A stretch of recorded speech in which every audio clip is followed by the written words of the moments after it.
Hey, it's Jason, and I'm here to clarify that prospecting real estate is not the same as telemarketing. Don't take my word for it. Let's take a look at what Robert Herjavec from Shark Tank has to say about this subject. In his book, You Don't Have to Be a Shark, he separates the difference between telemarketers and high-quality salespeople. Now, in summary, high-quality salespeople are good listeners. They find a need or a potential need of the person on the phone. If the person on the phone that they're presenting to has a need for their product and service, and high-quality salespeople help people. Still not convinced? Telemarketers have no human element to their contact to people. They don't care about listening to people. They're going to blurt out their pitch to people, and if people say no or people reject them, then they move on. There's a certain non-human element in pure telemarketing versus real salesmanship where people are not considered people with personalities and needs. They're simply an asset to either the person making the call or the company to make them more money. And if they can't bring you any immediate money, they can't bring a transaction, you just hit a button like on a computer and go to the next one. And as Robert also states, there's no special pitch, there's no special button that you can hit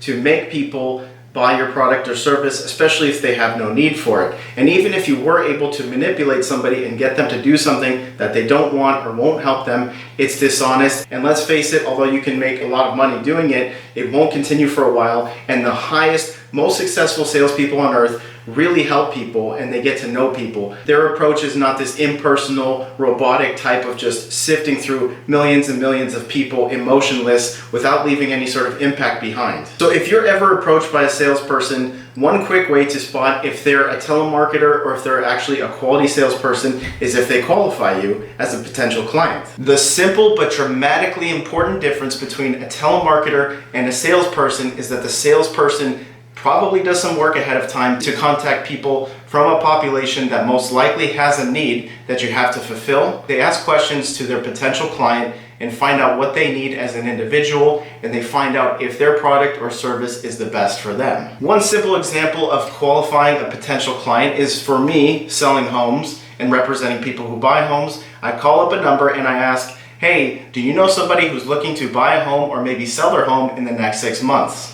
And boom, right there, as simple as it is, I'm qualifying them. If they say no and I genuinely feel that they don't have any need and somebody that they know doesn't have any need in 6 months or a year to either buy a new home or sell a new home, then it's time to be pleasant, maybe stay in contact, keep their information, and then move on. But we're not just simply hanging up on people the moment they say no. We're not waiting for people to just give us some sort of an objection followed by an insult. Although that happens sometimes, we don't just move on to hundreds and hundreds of people. Okay, so let's say as a real estate agent, we call somebody and we find out that they do plan on doing something. They're going to get a job transfer or they want to buy a bigger home and they plan on selling their home for whatever reason. The sign of a really high quality salesperson will listen to that and then they'll ask some more detailed questions like, how much money were you possibly looking to make when you sell your home? And immediately identifies that they have a need. A lower quality salesperson or a salesperson with less experience might get overly excited and try to pounce on them right away and try to close the deal, meaning getting them to buy or purchase their service right then and there. Meanwhile, a high quality salesperson will know that this is a signifier that they may want to do something, but we haven't found a few things out yet. We haven't found out exactly what timeline they're looking to do it. We didn't find out if the price that they want to make is realistic that will help them move to the next place. In order to further create a relationship, a high quality salesperson will give further useful information. This is a very soft way to continue a relationship with a potential buyer, and it shows your authority and your knowledge and the possible services that you can offer them in the future. Now, if you're already doing something that's positive and you're providing a service for them now, it puts them into the pattern of anticipating that you'll be providing more and more services with them, and you slowly become somebody that they can trust. It's emotionally challenging for the salesperson on the phone because they've probably faced a lot of rejection before. They've probably seen somebody who expressed similar interests and they were rejected before. And also, the person who's selling the home or looking to buy a new home has a lot of emotions at stake as well. They don't know if they could trust you. They don't know who you are. Hopefully you gave them their name so they know a little something about you to begin with. But other than that, they don't know if you're going to provide a quality service. They don't even know if your name is good. They don't even know if you are a trustworthy person.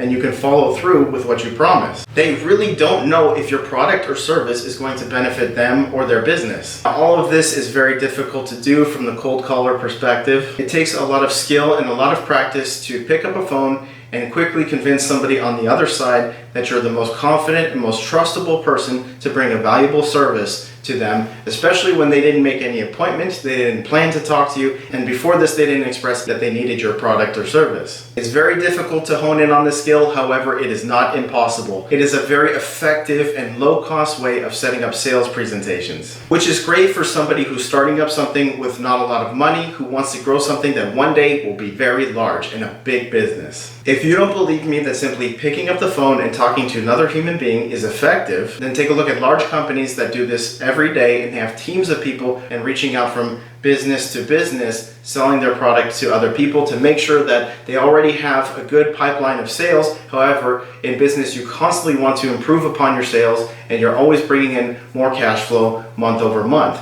This is a very effective way to do it, and some of the biggest companies in the world are constantly grinding and have a strong team of salespeople who are just as important as every member of the team, all the way up to the CEO of the company. The general rule in business is that if you're not growing, then you're dying. These large companies use cold calling and other prospecting techniques to grow their customer base, and also to get clients to renew services that already exist. Now, this piece of advice really helped me. He said, number one trait of the perfect sale is that the customer is in control the whole time during the conversation. And finally, number two, both the buyer and the seller benefit from the sale and walk away as a win-win situation. Think about that.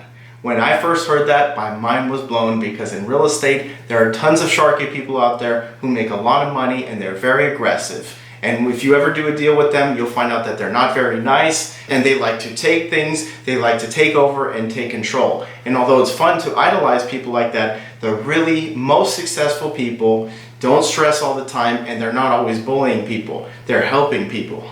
And hearing this was like music to my ears, because I know that I'm a good salesperson, but I'm not very aggressive. I'm aggressive when it comes to motivation and helping somebody see something that may help them and see how something that I have to offer will benefit them. However, I'm not very hard-nosed at trying to talk somebody into something that they don't want to do or may not be a good decision for them. Which is great, because I thought this was only an aspect of my personality as an individual, and I thought that this would actually make me not as good at sales. According to Robert Herjavec, it is the best thing for sales, that you don't move forward unless if you know you have quality service to help somebody and you know that they will benefit from what you have to offer them.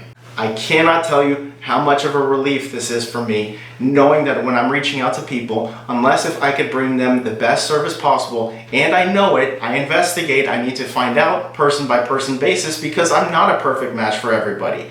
Damn near close to it in Southern California, because I know this market well. However, it takes a lot of pressure off of me trying to convince somebody that I'm the best or I'll make them the most money. Let's take a look at the evidence. Let's take a look at the net sheet. How much money will you make? And if it really is not the best situation for both of us and we both don't realize it, then there's no pressure to push it. In the early days, I tried to push it when I felt that I was not a personality match for the other person, and when I didn't really know for sure with factual verification that I was the best person to help them. It has taken a lot of pressure off me to try and force something that's not there, that's not natural, that I don't want, and that the buyer doesn't want. Now I'm at the level when I qualify a buyer or seller as much as I can. After asking a few questions, I get a really good idea of if they are motivated enough to do something, at least within 6 months to a year, and if I'm a really good match for them. And pretty soon I can feel this, and if I'm not a really good match for them, I'll politely start to end the conversation so I can be efficient with my time and move on to the next person, find out if I could help them the best. This Robert Herjavec book, You Don't Have to Be a Shark, is great. I put the link in the description down below. To see my original thoughts on this book and my first review on the book, go ahead and click here. Go ahead and click here too to see more tips as a real estate salesperson. Thank you guys, and we'll see you on the next video. Cut the end.